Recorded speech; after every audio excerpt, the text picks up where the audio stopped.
Izin bertanya, bagaimana cara menghilangkan rasa futur dalam menuntut ilmu dan kembali semangat dalam beribadah seperti sholat malam? 1 tahun yang lalu waktu bekerja dengan gaji masih pas-pasan bahkan kurang, saya begitu semangat ikut kajian rutin seperti kajian Radio Solin setiap pagi. Bahkan kalau ada yang absen karena pekerjaan, segera saya kejar mencatat kajian ulang. Namun ketika pindah ke tempat kerja dan alhamdulillah dikasih gaji yang cukup, rasa semangat menuntut ilmu menjadi lemah sehingga banyak yang tertinggal karena menunda-nunda. Sudah ada niat yang kuat memperbaiki lagi dan niat menghafal Quran dan terus berdoa namun masih belum bisa terlaksana. Yang pertama, ini salah satu bukti bahwa harta itu ujian. Sebagaimana Allah firmankan, innama amwalukum wa auladukum fitnah. Sesungguhnya harta kalian dan anak-anak kalian adalah ujian. Dan tidak mudah menghadapi ujian harta.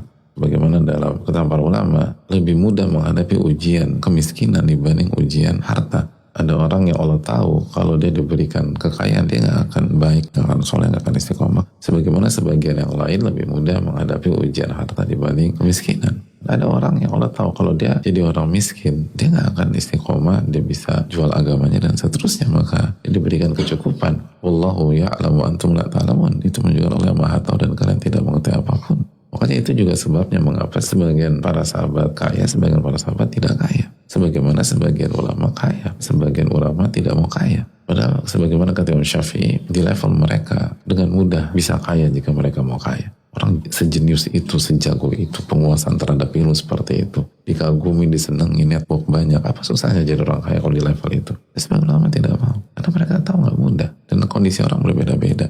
Dan ini menunjukkan nggak segampang itu orang mengatakan kalau saya kaya saya akan umroh, saya akan haji, saya akan ini dan sebagainya. Harta salah satu ujian terpelik gitu loh. Ingatkah Nabi SAW mengatakan inna likulli ummatin fitnah wa inna fitnata ummatil mal. Sesungguhnya setiap umat diberikan ujian dan fitnah, dan ujian umatku adalah harta. Nggak semudah itu.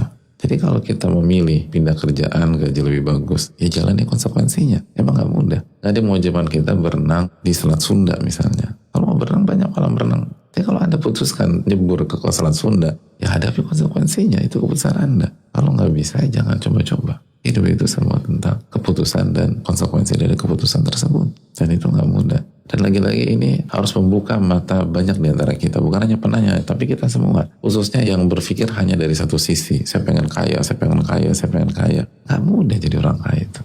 Bahkan kemungkinan dari pertanyaannya belum jadi orang kaya, tapi gajinya lebih bagus saja. Itu aja udah susah, apalagi menjadi orang kaya beneran. Itu petanya berubah lagi. Makanya banyak pihak begitu posisinya berubah dan pintu harta dibuka sama Allah, udah jarang kajian atau jarang ibadah dan alasannya aduh sibuk, sekarang belum ada waktu. Itu cara berpikir yang salah.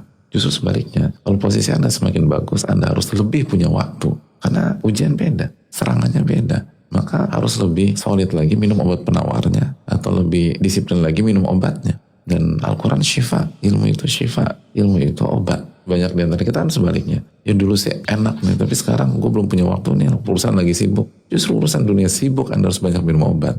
Jadi evaluasi kebijakan kita, dan kalau memang itu keputusan kita, mintalah pertolongan jujur sama Allah SWT, jalani konsekuensi, dan harus bangun fondasi iman yang kuat dan ketakwaan yang kuat, dan jangan sampai hubung dunia dan seterusnya.